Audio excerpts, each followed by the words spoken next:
শুভ সকাল আমার প্রিয় বন্ধুরা, কেমন আছো সবাই? আশা করছি সকলে অনেক বেশি ভালো আছো। আমরাও না বেশ ভালো আছি। সকাল সকাল উনুন থেকে ছাই তুলে নিচ্ছি, আর খুব সাদা ছাই তোমাদের সঙ্গে শেয়ার করব, যার কারণে এগুলো দিয়ে আমি বাসন মাজি। তো আমার এক বন্ধু কমেন্ট করেছিল, বললাম না কাল, যে ছাই তুলে আমি যেন সুন্দর করে একটু টুকে নিই। তো এটা আমি ছাঁকনি দিয়ে টুকে নিচ্ছিলাম, আর তারপরে একটু সার্ফ মিশিয়ে নিলে অনেক সুন্দর নাকি বাসন পরিষ্কার হয়। তো দেখো, তার কথা মতনই কিন্তু আমি কাজ করছি। আর ছাইগুলো সত্যিই যেমন সাদা ছিল, সার্ফটা দেওয়ার পরে না আরও বেশি সাদা লাগছিল। তো এই ছাইটা রেডি করে নিয়ে তারপরে আমি এখন উনুনটা লেপে নেব।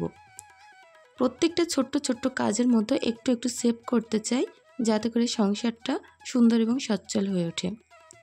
আমার এই গ্রামের বাড়িতে, গ্রামের পরিবেশে প্রত্যেকটা ক্ষুদ্র ক্ষুদ্র কাজকে আমি নিজের মনোযোগ সহকারে করে অনেকটা আপ্রাণ চেষ্টা করি সংসারটাকে সুন্দর এবং পরিপাটি করে তোলার জন্য। তো যাই হোক, আমার যে কাজগুলো আমি অনেক বেশি পছন্দ করি, নিজের ভালোবাসা থেকে করি, সেই কাজগুলো তোমাদের সঙ্গে শেয়ার করি। তো প্রত্যেক মানুষ কিন্তু সব কিছু শ্বশুর বাড়িতে শিখে আসে না। প্রত্যেকটা কাজ করতে করতে তার ভিতরে প্রতিদিনের যে ক্ষুদ্র ক্ষুদ্র অভিজ্ঞতা জন্মায়, সেখান থেকেই কিন্তু আমরা আস্তে আস্তে শিখি। তো এই উনুন পাতা বলো, ল্যাপা বলো, সব কিছুই কিন্তু বিয়ের পরে আমার একটা জায়ের কাছ থেকে আমি দেখে দেখে শিখেছিলাম। তো আজ বলতে পারো অনেক সুন্দর উনুনও আমি নিজে নিজেই তৈরি করতে পারি।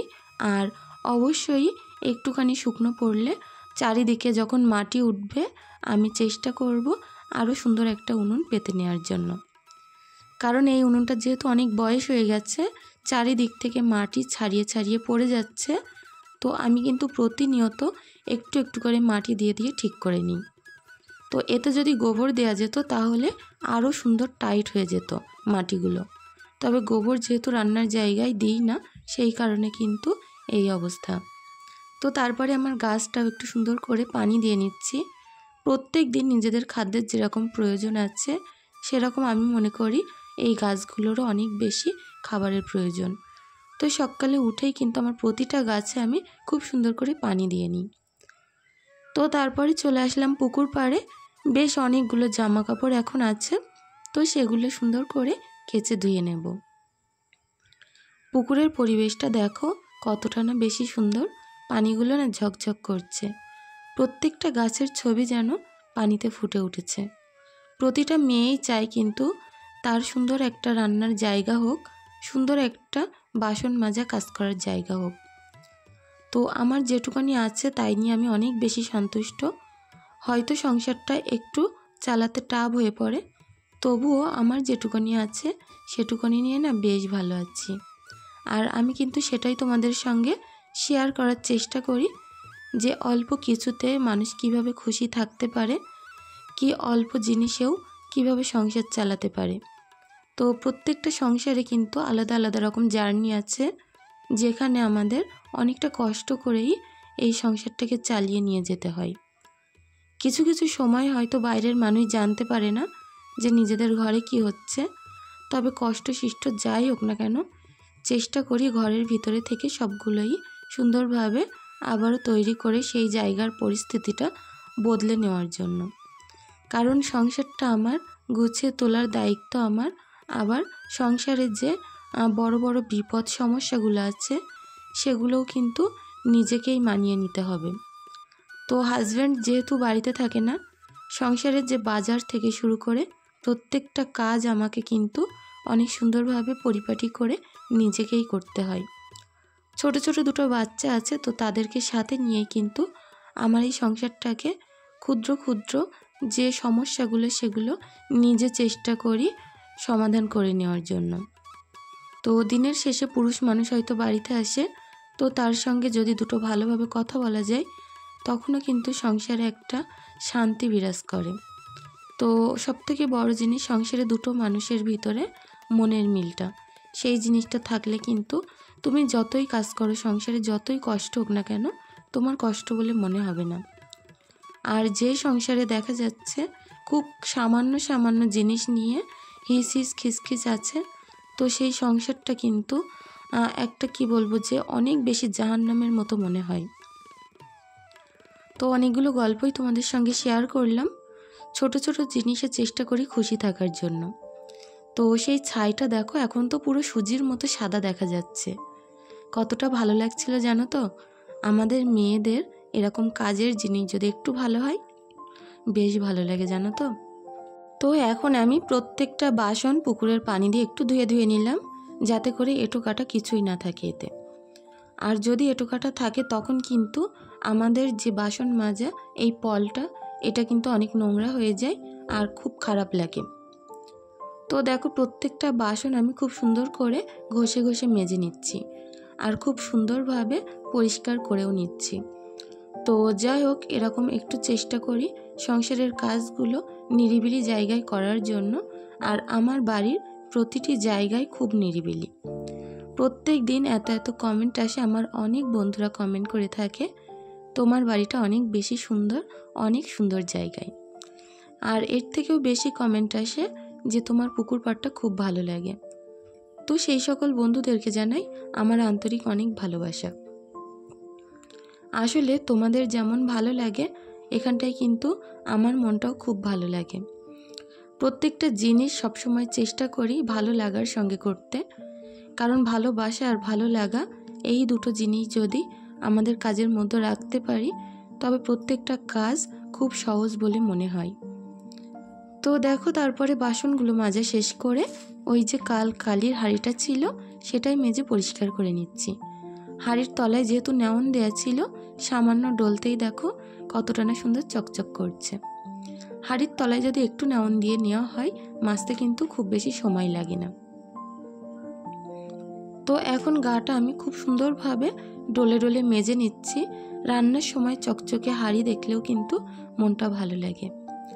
তো প্রত্যেকটা বাসন আমি চুবিয়ে চুবিয়ে অনেকক্ষণ ধরে একটু ধুয়ে নেব, এতে যাতে কোনো রকম ছাইয়ের পরিমাণ না থাকে। যেমন সুন্দর মাজা সহজ তেমন কিন্তু ধোয়াটা একটু কঠিন। কারণ কি বলো তো, ছাইয়ের একটা স্পট পড়ে যাওয়ার ভয় থাকে যদি এতে একটু রোদ্দুর লাগে। তো বাসনগুলো যেই সেই মাজা হচ্ছে আর ধোয়া হচ্ছে না, এর ভিতরে কোনো স্পটই থাকবে না। প্রত্যেকটা বাসন না খুব সুন্দর চকচক করছে। আর যেগুলো দেখছি আমি একটু একটু স্পট আছে সেগুলো কিন্তু হাত দিয়ে ডলে নিই সাথে সাথে। তো দেখো কত সুন্দর লাগছে এখন আমার এই পুকুরের পরিবেশটা। চারিদিক থেকে যেন মিঠে মিঠে রোদ্দুর যেন উকি মারছে। তার মাঝেই করছিলাম আমার এই সমস্ত কাজ। প্রত্যেকটা কাজ করতে এতটা বেশি ভালো লাগে না যে এই ফাঁকা নিরিবিলি পরিবেশে, সেটা হয়তো কারোর সাথে বলে বোঝাতে পারবো না। তো তারপরে দেখো উঠোনে চলে আসলাম। আর এখানে একটা দড়ি মেলা আছে, যেহেতু দড়িটা একটু নিচু আছে সেই কারণে জামা কাপড় মেলতে একটু অসুবিধা হয়। কারণ বড় জিনিস মেললেই না নিচেই ন্যাতরায়, সেই কারণে আমি এখানে খুব বেশি মেলি না, ছাদে মেলি। তবে এখানকার থেকেও বড় সমস্যা ছাদে, যে ছাদে না কোনো দড়িই নেই, নিচেই মেলতে হয়। নিচেই মেললে কিন্তু ছাদের ধুলো ওঠার একটু ভয় থাকে, তো দ্বিগুণ খাটনি হয়। তো তারপরে চলে আসলাম বিলের পাড়ে। এখানে যে মাছগুলো ছাড়া আছে প্রত্যেকটা মাছের একটু খাবার দিয়ে দেব। যেহেতু এদের খাবার দেওয়ার টাইম সন্ধ্যাবেলা কি দুপুরবেলার টাইমটাই, আমি তো সকালবেলা আমার যে খাবার নষ্ট হয় যেগুলো, ওই যে বাসনগুলো মাজলাম না, প্রত্যেকটা বাসনে যে এঁটো ভাতগুলো ছিল সবগুলো এক জায়গায় করে রেখেছিলাম, তো বিলে ফেলে দিলাম। আর এখন দেখো আমার উনুন পাটটা সুন্দর করে সাজিয়ে গুছিয়ে নিয়ে রান্না করতে চলে আসলাম। আজ না আমি তোমাদের সঙ্গে শেয়ার করব আমার সাপ্তাহিক বাজার। খুব অল্প পরিমাণে করেছি, খুব হিসাব করে এবং বুদ্ধি করে। আর তার ভিতরে আমার সাপ্তাহিক বাজারটা আমি চালানোর চেষ্টা করব 1 সপ্তাহ মতো। তো এখন একটুখানি আদা রসুন আর শুকনো লঙ্কা বাটা করে নিচ্ছি। যেহেতু অল্প একটু মাংস এনেছে, সেই মাংস দিয়ে আলু দিয়ে করব। তো দেখবে যদি কিছুদিন একটু আলু ভাতে সিদ্ধ সিদ্ধ এরকম কিছু খাওয়া হয়, তারপরে কিন্তু মাংসের প্রতি একটু আলাদা রকম ভালোবাসা জন্মায়। মনে হয় হলে হয়তো ভালো হতো। তো হাজব্যান্ড এই কথাটা বলছিল আর বাজার থেকে গিয়ে একটু মাংস কিনে আনলো। তো আজ না খুব সুন্দরভাবে আমার মাটির উনুনে সেই মাংসগুলো আমি রান্না করব। তো যেহেতু আমার একটু বড় শিল, এখানে বাটনা করতে কিন্তু বেশ ভালো লাগে। আর আমি আদা রসুন আর শুকনো লঙ্কাটা দুবার পিষে নিলাম। কেন জানো তো, শুকনো লঙ্কা যেহেতু আমার ভেজানো ছিল না, আস্তে আস্তে শুকনো লঙ্কা দিয়েছি, ওই কারণে বাটতে একটু দেরি হলো। তো এখন মশলাগুলো সুন্দর করে এক জায়গায় করে আমি কিন্তু শিল ধোয়া পানিটাও পাত্রে নিয়ে নেব। তো শিলে যেহেতু প্রচুর মশলা লেগে আছে, খুব সামান্য পানির ছিটে দিয়ে মশলাগুলো এক জায়গায় করে নিলাম। আর এখন শিলটাও ধুয়ে দিয়েছি। তারপরে দেখো হাঁড়িটা নামিয়ে সুন্দর করে উনুন ধরিয়ে রান্নাটা করে নেব। তবে আজ না বেশ তাড়াই আছি, যেহেতু আমার সংসার থেকে কিছু পয়সা আমি বাঁচিয়ে এক জায়গায় করেছি। আমার অনেকগুলো জিনিসের প্রয়োজন জানো তো, সেই পয়সাগুলো হাজব্যান্ডের কাছ থেকে নেওয়ার মতো কোনো রকম পরিস্থিতিই নেই। তো আজ আমার সপ্তাহের যে বাজারটা সেটা একটুখানি কম সম করে বুদ্ধি করে নেব। আর এই কটা দিনের মধ্যে যেটুখানি সেভিংস আমি করতে পেরেছি, আমার সেই প্রয়োজনীয় জিনিসগুলো আমি কিনে আনব। প্রত্যেকটা মেয়ের একটা সাজানো গোছানো সংসারের অনেক বেশি স্বপ্ন, আর সেই মেয়েগুলোর মধ্যে কিন্তু আমিও পড়ি। খুব অল্প অল্প ছোট্ট ছোট্ট জিনিসে নিজেকে খুশি রেখে সংসারটাকে মনোযোগ দিয়ে করে যাচ্ছি। তো কিছুটা মাটির বাসনপত্র কেনার না অনেক শখ ছিল। তো আজ ভাবছি রান্নাটা খুব তাড়াতাড়ি কমপ্লিট করে যাব মাটির বাসন কিনতে। তবে এখানে আশেপাশে তো আর পাওয়া যায় না, আর যদিও পাওয়া যায় আমি যেরকম হাঁড়ি করা চাচ্ছিলাম সেগুলো না হচ্ছিল না। তো সেই কারণে একটুখানি দূরে যাব, গিয়ে কিনে আনবো। ওই বলতে পারো আমাদের বাড়ি থেকে 2টো স্টেশন বাদ গিয়েই কিনে আনবো। তো সেই কারণে যাব আজ নিমদারিয়া, আর সেখানে গিয়ে কিছুটা মাটির বাসন আমি কিনে আনবো। তো তোমাদের সঙ্গে অবশ্যই শেয়ার করব, তোমরা প্লিজ পাশে থেকো। ক্ষুদ্র ক্ষুদ্র জিনিসের মধ্যে পয়সা জমিয়ে যেভাবে সাশ্রয় করে আমার নিজের সংসারের প্রয়োজনীয় জিনিসগুলো আমি কিনি, তোমাদের সঙ্গে সেটাই শেয়ার করব। আর আমি যে সাপ্তাহিক বাজারটা করলাম সেটাও তোমাদের সঙ্গে একটুখানি বাদেই শেয়ার করব। তো পুরো রান্নাটা আজ হয়তো তোমাদের সঙ্গে শেয়ার করতে পারলাম না, অনেক তাড়াই ছিলাম। এখন ট্রেনে করে যাচ্ছি সেই গন্তব্যস্থানে। তো দেখো এখানে অনেক বাসনপত্র দেখলাম, আর আমিও 2-3টে নিয়ে নিলাম। আমার খুব বেশি পছন্দ হয়েছে, যখনই আসি আমি এখান থেকেই নিই। তো যাই হোক, ছোট্ট ছোট্ট জিনিসপত্র কিন্তু অনেক বেশি খুশি হয়েছে আজ আমি। এখানে দেখো একটা ছোট্ট কড়া, একটা বড় কড়া, একটা থালা, একটা মাটির গেলাস, আর দেখো কড়াটা কতটা না বেশি সুন্দর। আর তারপরে এদিকে আছে একটা হাঁড়ি। তো এই হাঁড়িটা না এতটা সুন্দর কি বলবো, মুখটা পুরো খোলা, রান্না করতে প্রচুর সুবিধা হবে। একটা মালসা, একটা জগ আর কিছুটা বাটি। তো এই ছিল আমার পুরো কেনাকাটা।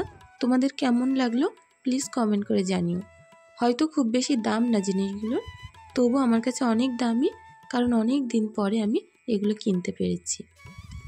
তো এখন যে সাপ্তাহিক বাজারটা সেটাই তোমাদের সঙ্গে শেয়ার করব। খুব কম পয়সায় আমি কিন্তু একটু বুদ্ধি করে অল্প অল্প জিনিস কিনেছি। এগুলো হচ্ছে বাতাসা, এগুলো ছিল চা, 1 সপ্তাহে হয়ে যাবে। আমার তো মনে হয় আরও একটু বেশিই হবে। আর এখানে 500 গ্রাম ডাল নিয়েছি, যেহেতু ডালটা একটু বেশিই রেখেছি। আর যেদিন সবজি না থাকবে কিংবা একটু ভাজাভুজি একটু শাক দিয়ে চালিয়ে দেব, সেদিন ডাল করব। আর এখানে নিয়েছিলাম চা দিয়ে খাওয়ার জন্য চিনি, আর তারপরে নিয়েছি চিড়ে। তো যেদিন সকালে ভাত না থাকবে চিড়ে দিয়ে চলে যাবে। তো এরকম একটু বুদ্ধি করে করে কিন্তু আমি সংসারে সাশ্রয় করার জন্য প্রতিটি বাজার করেছি। তো প্রত্যেকটাই এখন আমি বয়মে ভরে নেব, এতে করে কিন্তু জিনিসগুলো নষ্ট হবে না। আর যখনই আমি কেনাকাটা করি চেষ্টা করি দুপুরে কেনাকাটা করলে সন্ধ্যের মধ্যেই প্রত্যেকটা জিনিস যার যার জায়গায় কৌটো ভরে রেখে দিতে। তো সবসময় চেষ্টা করি সংসারটাকে একটু সাজিয়ে গুছিয়ে রাখার জন্য। চলো কাজগুলো করতে করতে আমার কিছু বন্ধুদের নামগুলো নিয়ে নেওয়া যাক। ব্লগ বাই সোনিয়া, জন্মনি, Soma Bose, blog with Mukta, Halima Khatun, Seema Akter, Swapna, Shikha, Farzana, Biswajit Madhumita, Nipa Islam, Afrin Khatun, Swapna blog, বাকির সংসার, ফাহিম, মামুন, পাপড়ি, আসমা বিবি, রাইসাস মম, টুম্পা, টুনটুনি, পম্পা, নাজমুল হাসান জিহান, বানেশ্বর রয়, রাজু। তো আমার প্রত্যেক বন্ধুদেরকে জানাই অসংখ্য অসংখ্য ভালোবাসা আমার তরফ থেকে। আর যে সকল বন্ধুদের নামগুলো নিতে পারিনি প্লিজ তারা ক্ষমা করে দিও। তো ভিডিওটি দেখার পরে সকলের কাছে একটি অনুরোধ রইল, প্লিজ ক্ষমা সুন্দর দৃষ্টিতে দেখো, ভুল ত্রুটিগুলো অবশ্যই ক্ষমা করে দিও। আর পরবর্তী ভিডিও কী টপিকের নিয়ে আসবো তোমরা প্লিজ কমেন্ট করে জানিও। চেষ্টা করব আমার গ্রাম্য পরিবেশে সেই সকল জিনিস শেয়ার করতে। তো বন্ধুরা, আজকের ভিডিওটি এখানেই শেষ করছি। সকলে অনেক ভালো থেকো, সুস্থ থেকো।